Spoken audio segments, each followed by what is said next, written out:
فضيلة الشيخ، سائل يقول: قمت بأداء فريضة الحج في العام الماضي، ولكن طفت طواف الوداع في اليوم 13، وبأسباب خارجة عن إرادتي قمت بالمبيت بمكة ولم أغادرها إلا في اليوم 14، ولم أطف طواف الوداع مرة أخرى، فما الحكم في ذلك؟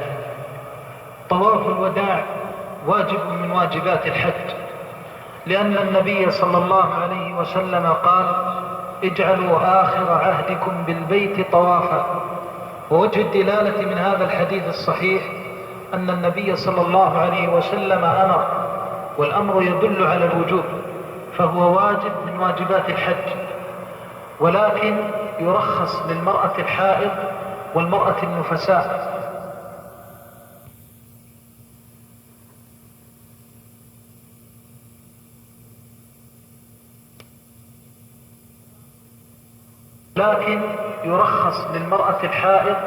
والمرأة النفساء. قالت أم المؤمنين عائشة رضي الله عنها وأرضاها: كان الناس يصدرون من فجاج منى وعرفات، فأمروا أن يجعلوا آخر عهدهم بالبيت طوافا، إلا أنه خفف عن المرأة الحائض والنفساء.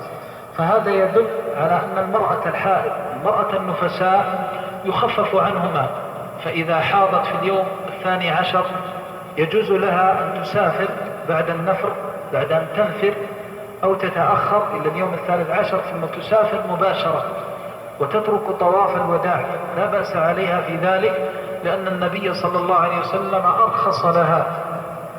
وأما بالنسبة لما ورد في السؤال من كون طواف الوداع ثم نام وبات بمكة، يشترط في الاعتداد بطواف الوداع أن لا يبقى بعده بمكة، فإن بقي بعده بمكة وجلس لزمه أن يعيد طواف الوداع، وذلك لأن النبي صلى الله عليه وسلم قال: اجعلوا آخر عهدكم بالبيت طوافا.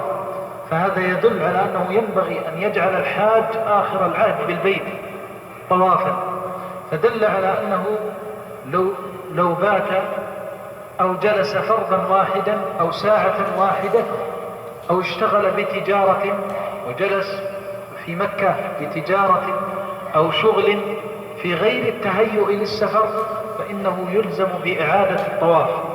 فإن صدر قبل أن يعيد لزمه دم الوجوب، وهذا الدم دم الجبران الذي سبق غير مرة أن ذكرنا أن ابن عباس رضي الله عنهما انتزعه من دليل القرآن في آية التمتع، وقد قال صلى الله عليه وسلم: اللهم فقهه في الدين وعلمه التأويل.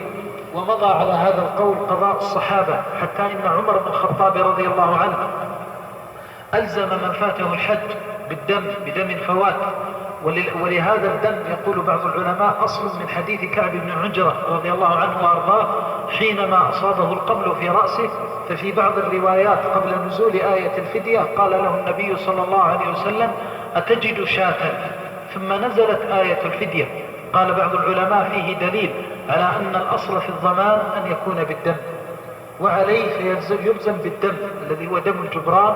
ومن أحكامه شاة كشاة الهدي والأضحية لا يجزئ ما لا يجزئ فيهما، ثم تذبح بمكة، فإن ذبحت بغير مكة لم يجزئ، تذبح بمكة وتكون طعمة للفقراء. أما بالنسبة للمبيت فإنه لا إشكال، فوت طواف الوداع. وقال بعض العلماء: إن اشتغل بالتجارة نظر، فإن كنت قد طفت طواف الوداع وتأخرت نظر في هذا التأخر.